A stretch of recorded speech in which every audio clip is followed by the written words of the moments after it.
Hello guys. आज हम लोग देखेंगे कि किसी मैग्नेटिक फील्ड का किसी ऑब्जेक्ट पे क्या इफेक्ट पड़ता है। यानी कि अगर हमारे पास कोई मैटर ऑब्जेक्ट है, मैटर से बना हुआ ऑब्जेक्ट, और उसे हम किसी मैग्नेटिक फील्ड के अंदर रखते हैं, देन उसके कारण से उसमें क्या क्या इफेक्ट्स पड़ सकते हैं। अगर हम इसके लिए ध्यान से सोचेंगे तो हमें ये समझ में आएगा कि क्योंकि मैग्नेटिक फील्ड सिर्फ करंट्स को इफेक्ट कर सकते हैं, यानी मूविंग चार्जेस को इफेक्ट कर सकते हैं, तो मैटर में अगर किसी तरह के मूविंग चार्जेस होंगे तभी वो उन्हें इफेक्ट कर पाएंगे, तभी उन पे वो कोई फोर्स डाल इफेक्ट कर पाएंगे। अगर हम ध्यान से ऑब्जर्व करेंगे तो हम देखेंगे कि एटम में हमारे पास, जैसे कि हमारा पूरा मैटर बना हुआ है, उसके अंदर में न्यूक्लियस के अराउंड इलेक्ट्रॉन जो है वो स्टैटिक नहीं है, वो मूव कर रहा है। इसका मतलब है कि हमारे मैटर के अंदर में मूविंग चार्ज एग्जिस्ट करते हैं, और अगर उसके अंदर मूविंग चार्ज एग्जिस्ट करते हैं तो मैग्नेटिक फील्ड का उस पर कुछ ना कुछ इफेक्ट पड़ेगा। इस कारण से अगर हम कोई भी ऑब्जेक्ट को मैग्नेटिक फील्ड में रखते हैं, देन उसके अंदर जो मूविंग इलेक्ट्रॉन्स हैं उनके कारण से कुछ ना कुछ उस पर इफेक्ट प्रोड्यूस होगा। हालांकि इलेक्ट्रॉन्स मूव कर रहे हैं, इसका हमारे पास कोई परफेक्ट पिक्चर नहीं है, बिकॉज एक्चुअली एटम और उसके आसपास जो इलेक्ट्रॉन है, इसका जो सिस्टम है, इसका जो हमें एक्यूरेट डिस्क्रिप्शन मिलता है वो हमें क्वांटम मैकेनिक्स से मिलता है। जहाँ पर हम और ध्यान से देखते हैं तो इलेक्ट्रॉन्स के पास कुछ और भी प्रॉपर्टीज आती हैं, जहाँ पे उसके अंदर अपना एक इंट्रिंसिक मैग्नेटिक मोमेंट भी आता है, यानी उसके वो ऐसा लगता है कि अपने आप में इलेक्ट्रॉन के पास अपने पास एक मैग्नेटिक मोमेंट है, जो कि एक बिल्कुल मैग्नेटिक डाइपोल की तरह बिहेव कर रहा होता है। और साथ ही साथ हम उसे सिंपली घूमता हुआ भी नहीं मान सकते हैं न्यूक्लियस के चारों ओर। किसी मैग्नेटिक फील्ड में किसी ऑब्जेक्ट को रखने के बाद उस पर क्या इफेक्ट्स पड़ते हैं, इसका एक्यूरेट डिस्क्रिप्शन हमें क्वांटम मैकेनिक्स से मिलता है। हाइवर क्योंकि अभी तक हम लोगों ने क्वांटम मैकेनिक्स को स्टडी नहीं किया है, तो हम लोग कुछ तरह के डिपिक्शंस का यूज करेंगे, कुछ अप्रोक्सीमेशंस का यूज करेंगे, जिसके के थ्रू हम लोग अपने एटम को मॉडल कर सकते हैं, और उसके बाद हम लोग उस पर अपने मैग्नेटिक फील्ड के कारण से क्या इफेक्ट्स होते हैं उसके थ्रू कुछ फेनोमेनन्स को एक्सप्लेन करने की कोशिश करेंगे। ये जो डिस्क्रिप्शंस होंगे कंप्लीटली एक्यूरेट नहीं होंगे, हाँ, बट ये कन्विंसिंग एटलीस्ट जरूर होंगे। अभी के लिए हम लोग एटम को इस तरह से विजुअलाइज करेंगे that there is a nucleus, उसके चारों कुछ इलेक्ट्रॉन्स घूम रहे हैं, और इलेक्ट्रॉन्स के पास अपना खुद का एक इंट्रिंसिक स्पिन है, जिसके कारण से एक मैग्नेटिक मोमेंट प्रोड्यूस हो रहा है। अगर हम एटम को इस तरह से विजुअलाइज करें और इसके ऊपर एक्सटर्नल मैग्नेटिक फील्ड अप्लाई करें तो हमें कुछ खास खास तरह के फेनोमेना देखने को मिलेंगे।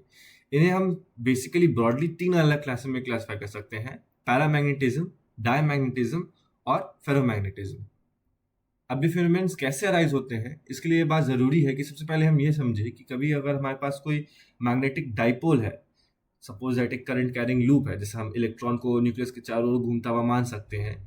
उसको अगर हम मैग्नेटिक फील्ड में रखते हैं तो उस पर क्या इफेक्ट्स पड़ते हैं, और भी कुछ चीज़ों को हमें ध्यान से देखना होगा। तो सबसे पहले हम देखते हैं कि अगर हमारे पास कोई मैग्नेटिक डाइपोल मोमेंट है, यानी कि कोई करंट कैरिंग लूप है जिसके कारण से प्रोड्यूस हो रहा हो, उसको अगर हम लोग एक मैग्नेटिक फील्ड में रखते हैं तो उस पर क्या इफेक्ट पड़ता है। मान लेते हैं हमारे पास कोई रेक्टेंगुलर लूप है और हमारे पास कोई मैग्नेटिक फील्ड है एक पर्टिकुलर डायरेक्शन में। हम अपने कोऑर्डिनेट सिस्टम को इस तरह से रखते हैं कि जेड एक्सिस जो है वो हमारे मैग्नेटिक फील्ड के लॉन्ग पॉइंट करे, और साथ साथ हमारा जो लूप है वो जिस प्लेन के अंदर में कंटेन हुआ हो वो एक्स एक्सिस के थ्रू गुजर रहा हो, और फिर पर्टिकुलर किसी एंगल पे टिल्ट हुआ हो। अगर इसी सिचुएशन को हम लोग एक्स एक्सिस की तरफ से देखेंगे, यानी जब हमें सिर्फ वाई जेड प्लेन का हमें क्रॉस सेक्शन दिख रहा होगा, उस कंडीशन में हमारे पास कुछ ऐसा दिख रहा होगा। मान लेते हैं हमारे पास इस रेक्टेंगुलर रूप में इस पर्टिकुलर डायरेक्शन जैसे ऊपर फिगर में दिया हुआ है उसके अनुसार हमारे पास में करंट फ्लो हो रहा है।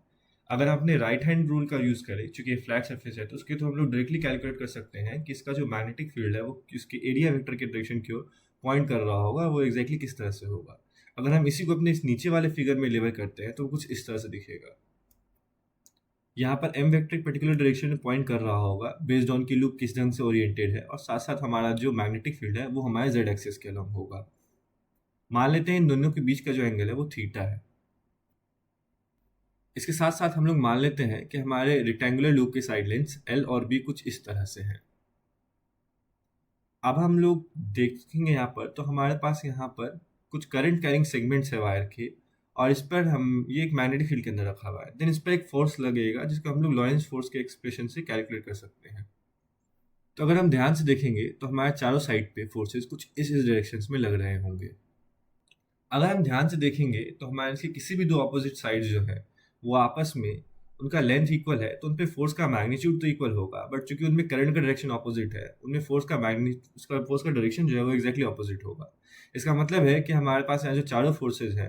वो टोटल मिलके जीरो फोर्स जनरेट करेंगे। इसका मतलब इस पूरे सिस्टम पे नेट फोर्स जीरो होगा। हालांकि अगर हम ध्यान से देखेंगे तो इस पूरे सिस्टम पे एक्चुअल में टॉर्क जीरो नहीं है, बिकॉज हमारा जो दोनों बी लेंथ वाले सेगमेंट्स पे लगने वाले फोर्स है वो एक लाइन के अलॉन्ग लग रहे हैं, तो वो कैंसिल कर देंगे। हाइवर जो एल साइड लेंथ वाले हमारे पास फेसेस है उन पे जो फोर्स लग रहा है वो एक दूसरे को कैंसिल नहीं कर पाएंगे, बिकॉज वो एग्जैक्टली एक ही लाइन के अलॉन्ग नहीं है, एंड दैट मीन्स कि वहां पर टॉर्क जनरेट होगा। अगर हम लोग अपने एल साइड पे जो हमारे फोर्सेज लग रहे हैं उसे हम लोग कैलकुलेट करें तो वो कुछ इतना आएगा। सो ये हमारा वो फोर्स है जो कि हमारे दोनों एल साइड लेंथ वाले सेगमेंट्स पे लग रहा है। अगर इसके थ्रू हम अपने टॉर्क को कैलकुलेट करें तो वो कुछ इतना आएगा। अगर हम ध्यान से देखेंगे तो यहाँ पर हम लोग ने जो अपना एक्सिस चूज किया है वो बेसिकली एक्स एक्सिस को चूज किया है इस डायग्राम में, बिकॉज वहीं के अबाउट हमारा पूरा रोटेशन होगा, because equal in opposite forces यहाँ पर है।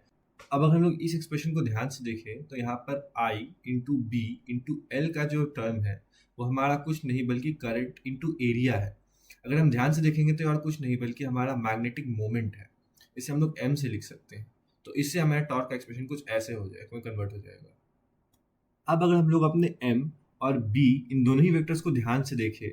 और उनके बीच में चूंकि एंगल थीटा बन रहा है, और अगर हम दोनों के क्रॉस को देखें तो इन दोनों के बीच का जो क्रॉस आएगा वो एग्जैक्टली हमारा ये एक्सप्रेशन आएगा जो हम लोग ने यहाँ पे कैलकुलेट किया है। इसका मतलब है कि और कुछ नहीं बल्कि m क्रॉस b है। दैट मीन्स एक मैग्नेटिक डाइपोल, या तो फिर जिसे हम कह सकते हैं कि एक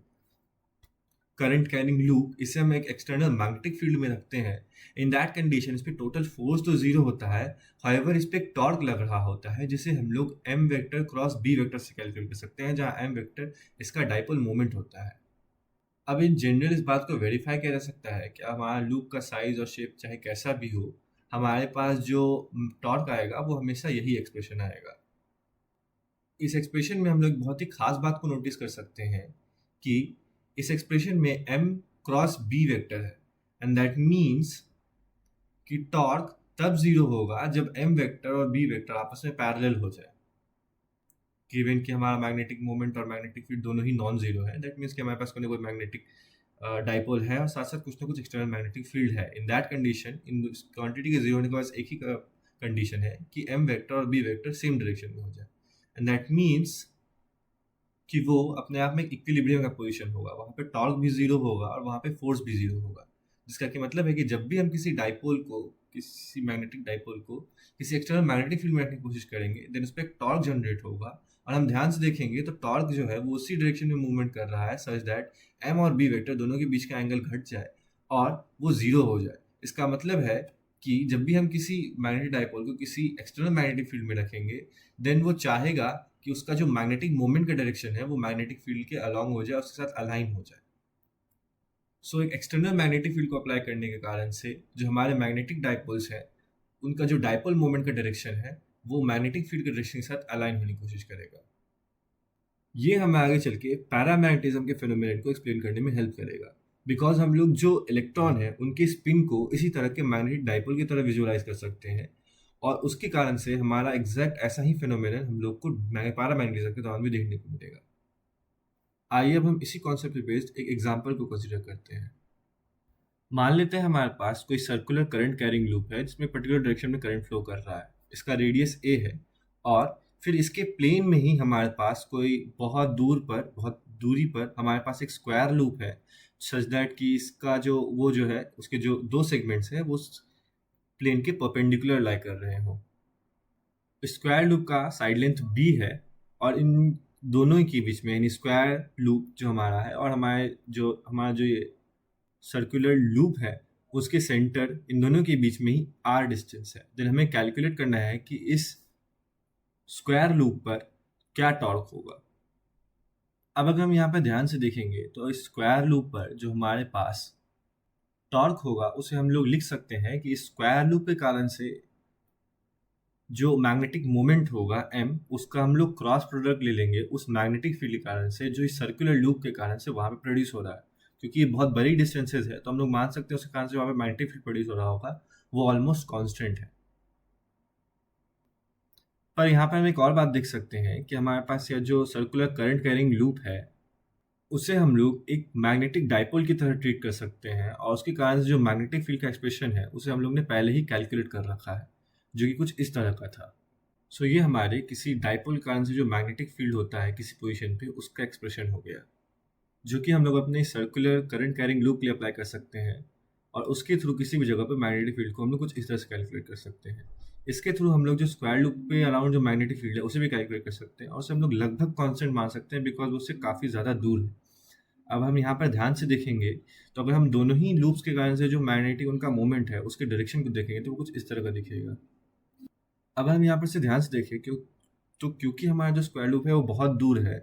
तो उसका जो एंगल उसे हम लोग लगभग लगभग पॉइंट साइज मान सकते हैं, और उसका जो हमारे एम वेक्टर से जो एंगल है उसे हम लोग 90 डिग्री मान सकते हैं। अगर हम इसके एक्सप्रेशन को यहाँ सब्स्टिट्यूट करते हैं तो हमें मैग्नेटिक फील्ड का ये एक्सप्रेशन देखने को मिलता है।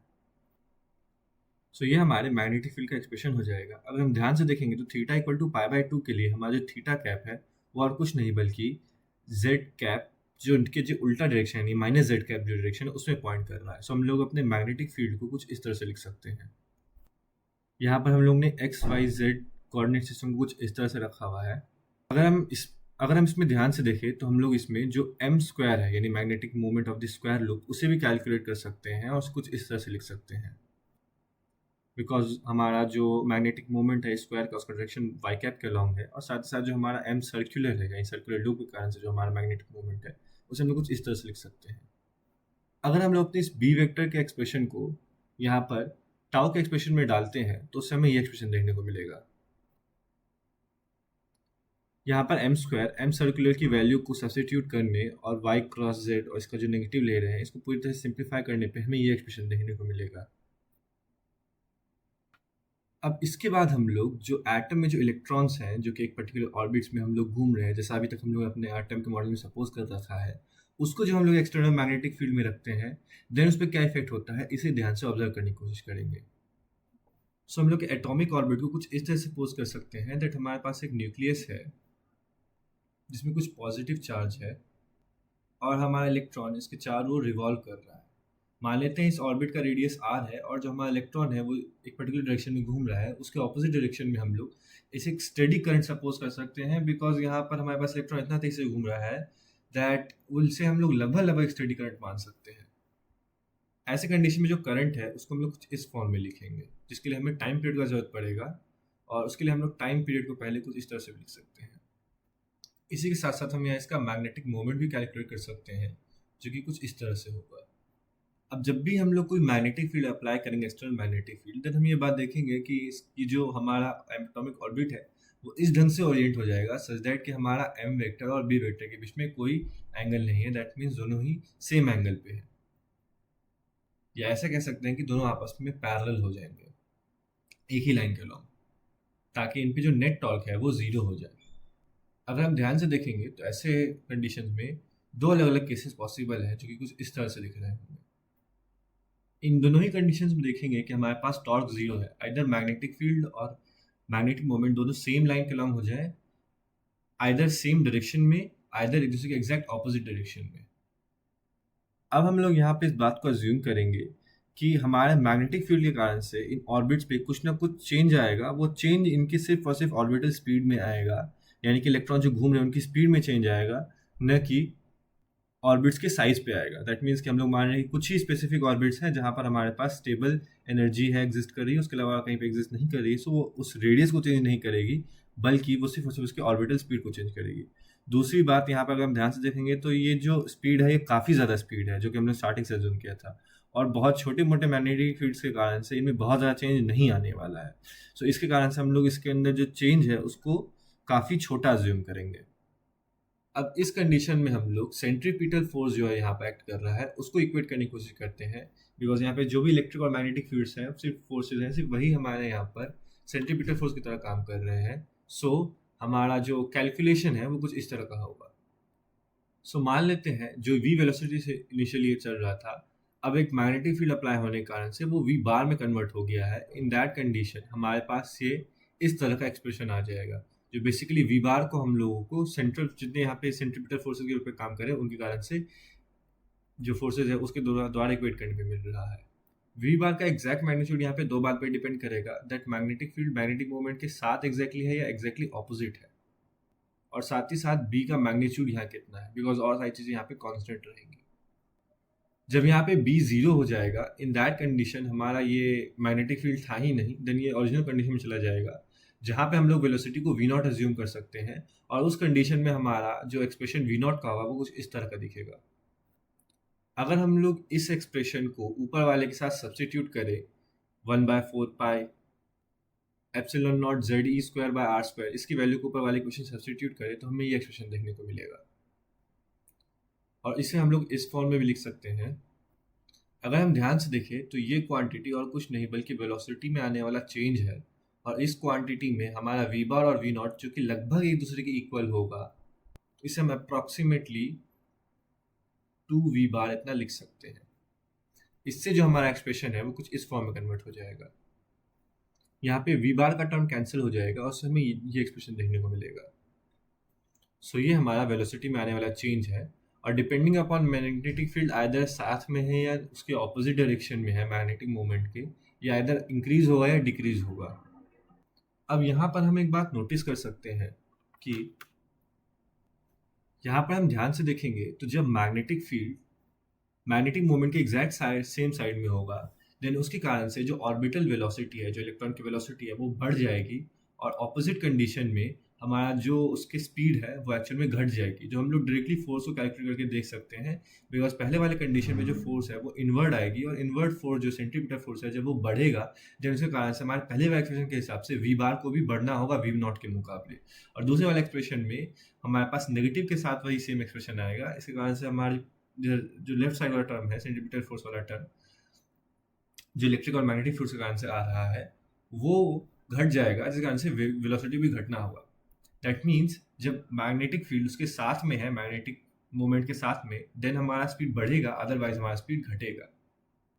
अब हमारे सबसे ऊपर में जो मैग्नेटिक मोमेंट का एक्सप्रेशन है, उसके हिसाब से मैग्नेटिक मोमेंट और वेलोसिटी डायरेक्टली प्रोपोर्शनल है। इसका मतलब है कि अगर हम लोग वेलोसिटी में कोई डेल्टा वी चेंज आएगा, तो उसके कारण से जो हम लोग हमारे पास मैग्नेटिक मोमेंट में जो चेंज आएगा, उसे हम लोग डायरेक्टली वी के जगह पे डायरेक्टली डेल्टा वी सब्स्टिट्यूट करके लिख सकते हैं, और इसका मतलब है कि हमारे पास यहाँ पे मैग्नेटिक मोमेंट में जो चेंज आएगा इसके कारण से, उसे हम कुछ इस फॉर्म में लिख सकते हैं।